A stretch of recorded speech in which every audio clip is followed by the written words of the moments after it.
to what I was motivated and driven towards. And I was thinking about something you said in the book. You said that if you were growing up today, you would have been diagnosed with being on the autism spectrum. And I was wondering, how would that have affected you? How do you think that would have affected you? Yeah, I'm fascinated by that because for some people, being given a label is a pejorative to them and, almost feels shameful. Although we know, being on the spectrum gives you, almost some superpowers of concentration that if you find the right place, it can be helpful.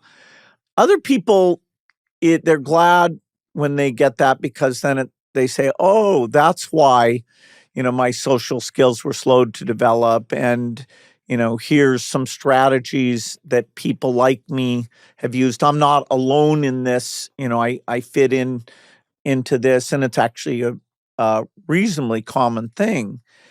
There isn't like some medicine, ADHD, which I probably also would have been diagnosed with.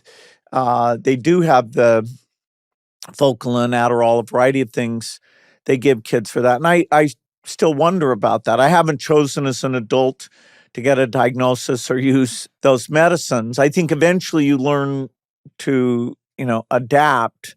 I still kind of rock a little bit that when I'm thinking hard and without even knowing it, and it does bother people sometimes. And that's definitely kind of what they call self-stimulation behavior that, makes it pretty likely I fit into that diagnosis. Do you think it would have changed your trajectory of success? Have you thought about that? Or I worry that I might have thought of it as pejorative. It's really how you communicate it. I mean, if you say, hey, here's a kid who doesn't socialize at all, and you're, sort of destined to, never be good at those things.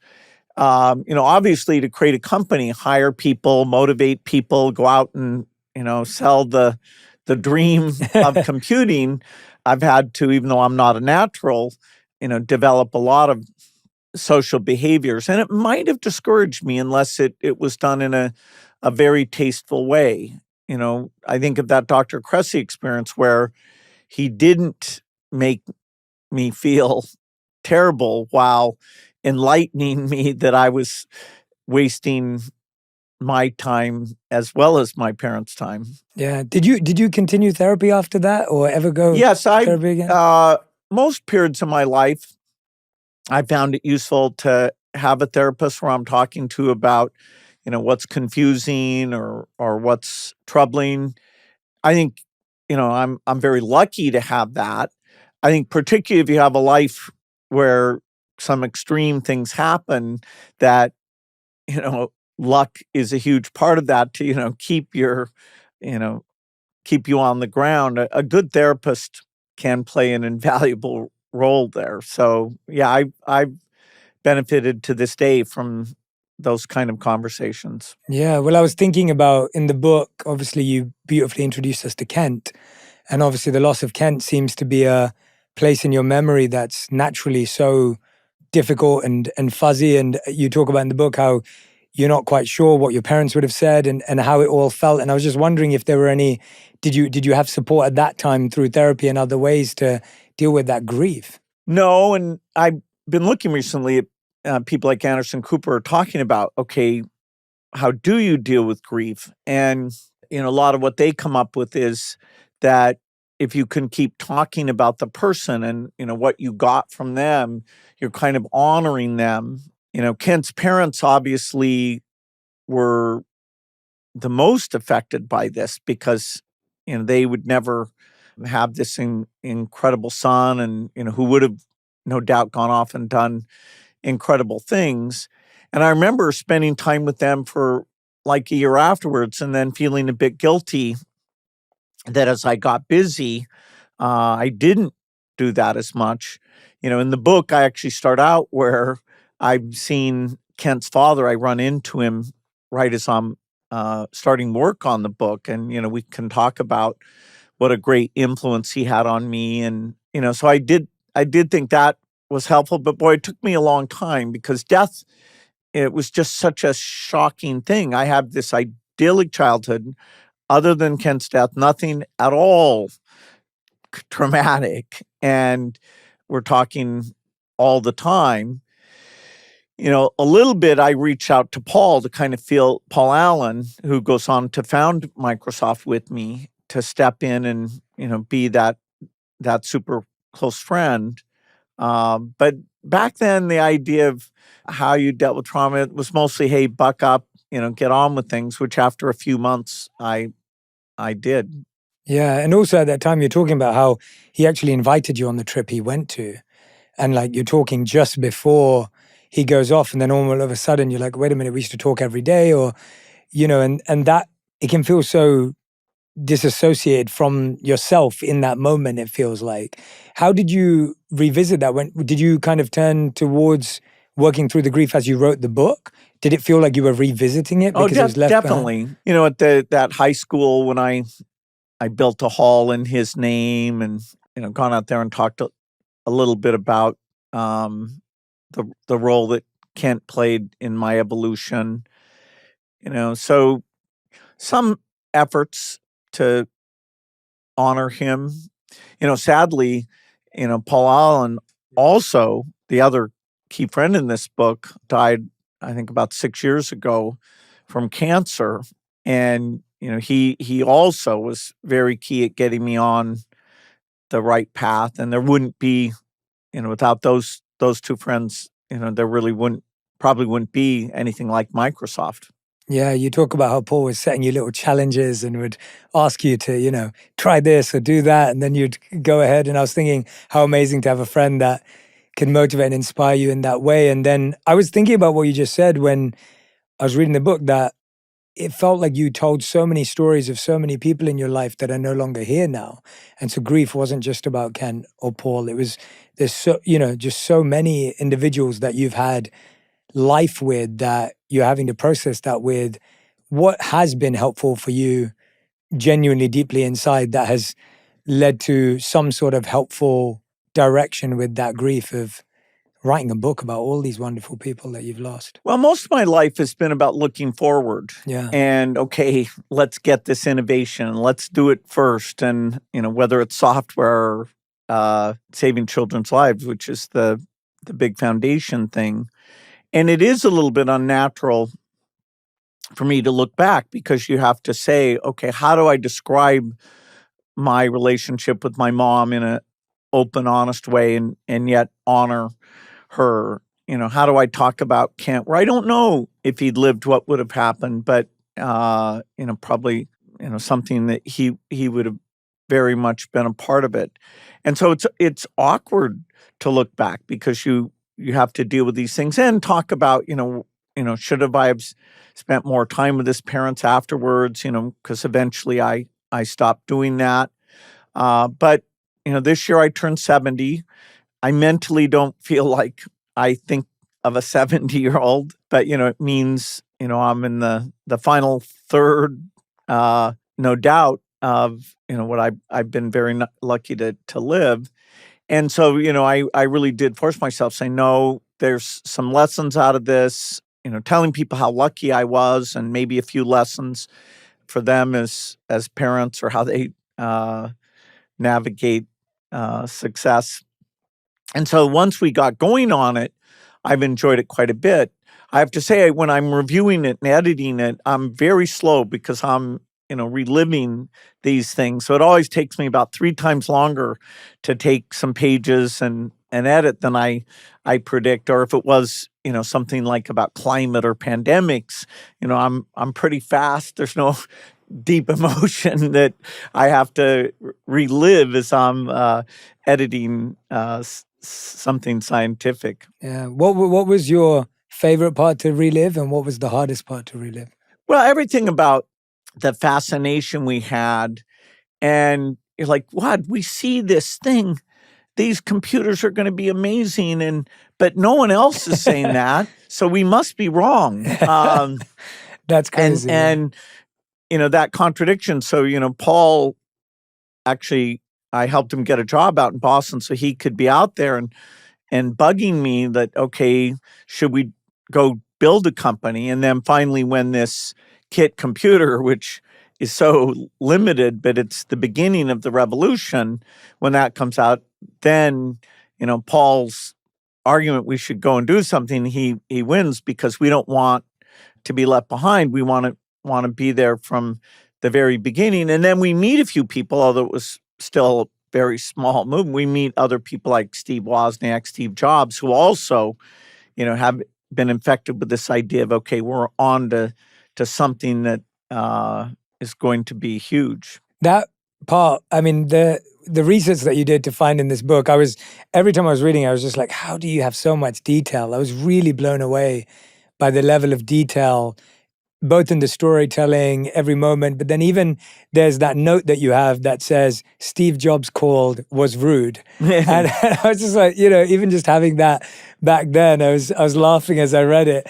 And I was wondering, like, I feel like as from the outside, and naturally, and you talk about this later on in the book, how we see people as this like slither of who they are, and people have a public profile and that becomes their brand. And if you look at it from the outside, you see Steve Jobs and yourself having this competition, envy, jealousy, kind of like arch rival, nemesis kind of portrayal. What was it actually like? Because in the book, it comes across much more inviting than that, as opposed to this kind of harsh rivalry.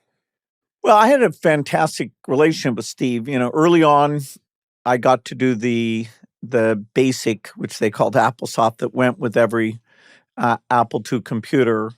So I worked with both Jobs and Wozniak to get that done.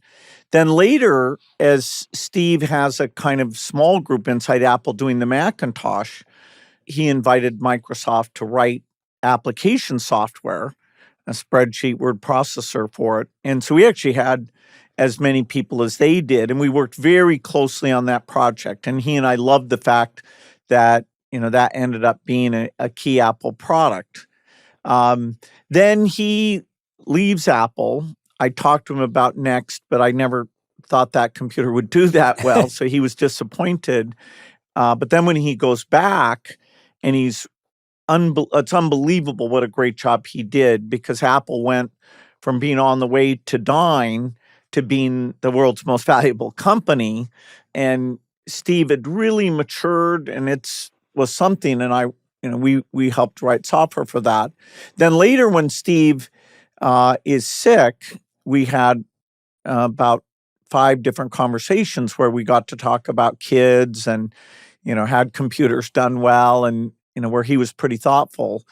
It's amazing to me that Steve, his skill set and mine, other than, okay, madman, leader, drawing people in, but his taste in design and user interface, and even his intuition about people, he was just genius in a way you can't explain.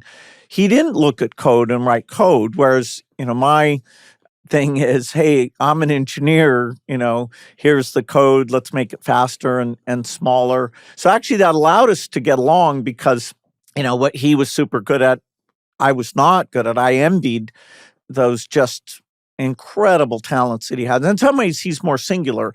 If you say to me, are there other people like you who are great at writing code and conceptualizing? Yeah, I can name a number of people, including many who worked with me. But I don't know somebody who I say, oh yeah, he's just like Steve Jobs. Wow. Well, that's very humble of you as well. I mean, it's beautiful to hear. What were some of those final conversations like that you had with him that were potentially, I always felt like he was so philosophical, and maybe more so in those moments? Yeah, we did one public appearance, where we were being thoughtful about the friendship. Walt Mossberg had us on stage together, which was definitely a fun thing, and surprised people, because Steve was very harsh. He was always, he said we were the General Motors and he was like the Mercedes. But all in, it was all very fair. Well, we reflected that computers really hadn't improved education, and where both he and I had given speeches saying, of course, this will make education, 5 times better. And we were like, wow, we got that one wrong. Maybe next round we'll deliver on that promise. And how unusual it was, and even a little bit lonely that when you were so successful, and then you're having doubts about, okay, are we making mistakes here? Both of us had kids by then. He was actually, of course, he not only did Apple, he did the Pixar stuff, and because that was a realm I'm not in, I could sincerely tell him what a brilliant job he did. Now, partly picking people, but that's kind of amazing. Now part of Disney, and both a sense of thankfulness, although he was very sick and just hoping some new drug would come along, and tragically it didn't. Yeah. Was there a memorable piece of advice or conversation where you said something to him or he said something to you that has stayed with you? Well, the fact that, why were we both so competitive and pushing ahead? I think both of us, in his case, he's an orphan, so he has a more complicated childhood that maybe can explain his zeal. I don't have anything like that, even though Kent died, that's not why, well before that, I was somehow always, pushing as hard as I could be. And, I think both of us, being thankful for what we'd been able to work on. I mean, we got more of a front row seat and helped build this thing.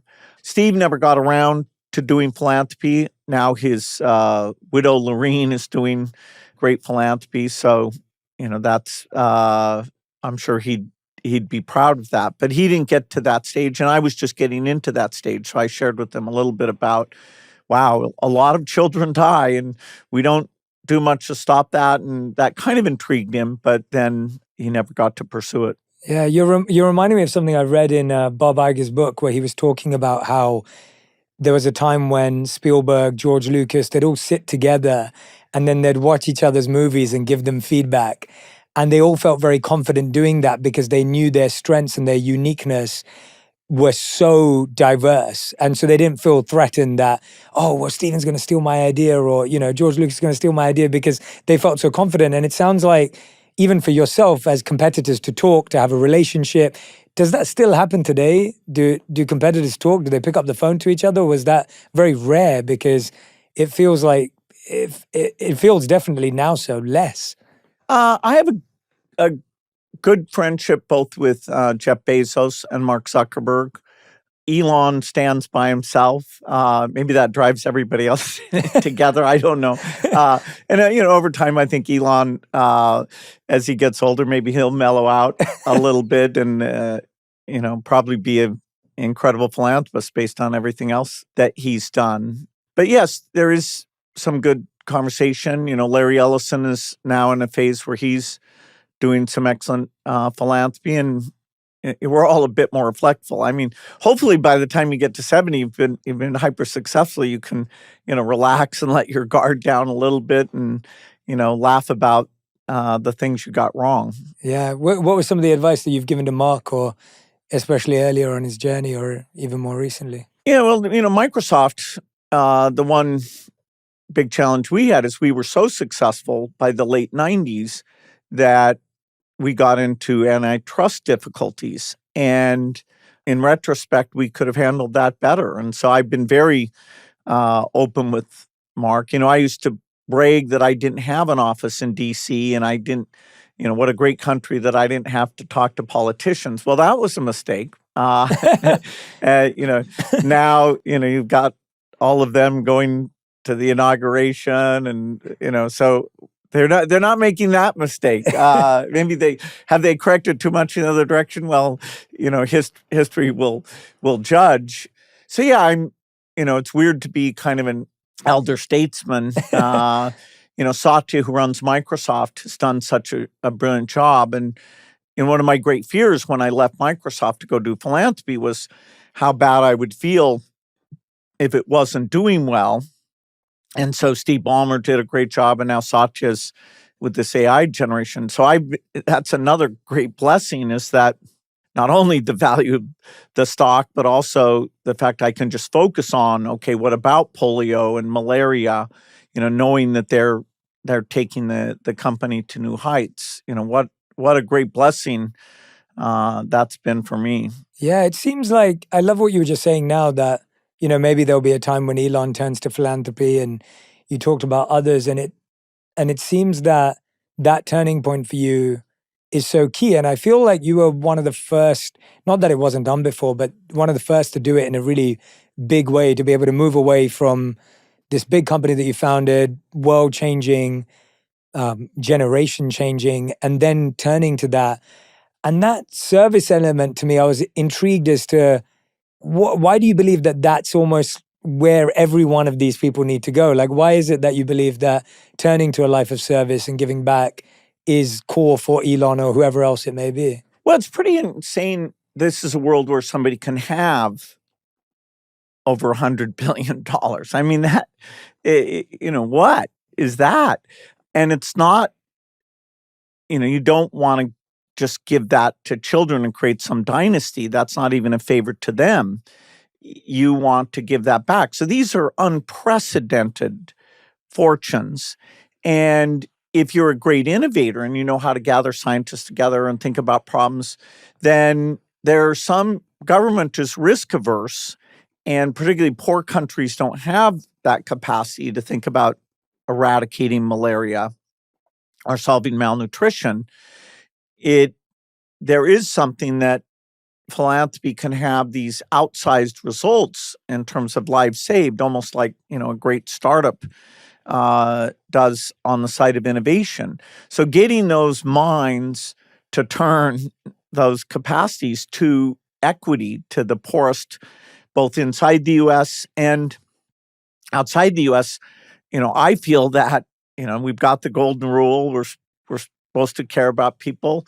There are times when it feels like sympathy for poor people outside the country is lower today than it's been, but I know that'll come back around because of the moral logic there. I think I believe is very, very strong, and I found it so fulfilling. I created a group called Giving Pledge of people who've committed to give the majority of their wealth away. And we learn from each other. Hopefully we inspire each other, and hopefully we change the societal expectations that if you have even a modest fortune, most of it should combine with your talents and make the world a bit more of a fair place. Yeah, I think it's absolutely brilliant, because I was really fortunate when I went out and lived as part of my time as a monk in India. We helped put together the monks were doing it already, but I got to be a part of it. Helped build a daily food distribution service in India that feeds 1 million kids a day. Wow. And it was all in exactly what you're saying, like to help the malnutrition children. And now they're even trying to figure out how much protein to have in it, like trying to figure out the actual composition as well. And I remember seeing that so early in my life. Like, I would have gone out there first time in my teens, and then later on when I became a monk in my early 20s. But the reason I raise it is because I think it goes back to the point you made earlier about motivation. And one thing I've really been trying to figure out with the right partner recently is how, when I grew up, I remember my dad used to read the Rich List. And he'd have the Rich List, like the Sunday Times or whatever it was. And so as a kid, I would see my dad, and on the back of it would be the Rich List. And I was thinking, how incredible would it be if kids grew up with a service list? And how would that change motivation? Because I feel we repeat what we reward. And I feel like we've never really seen that case study yet, up until maybe, your case study and the people that are following with the Giving Pledge.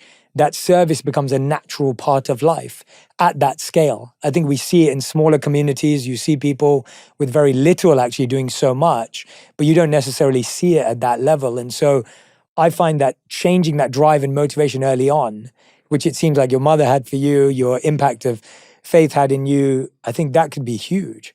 I don't know what you think about people seeing a service list instead of a rich list, or whatever the right word is. Sadly, the wealth metric is an easier one to compute than the impact you've had philanthropically. And part of the beauty of philanthropy is there's many causes out there.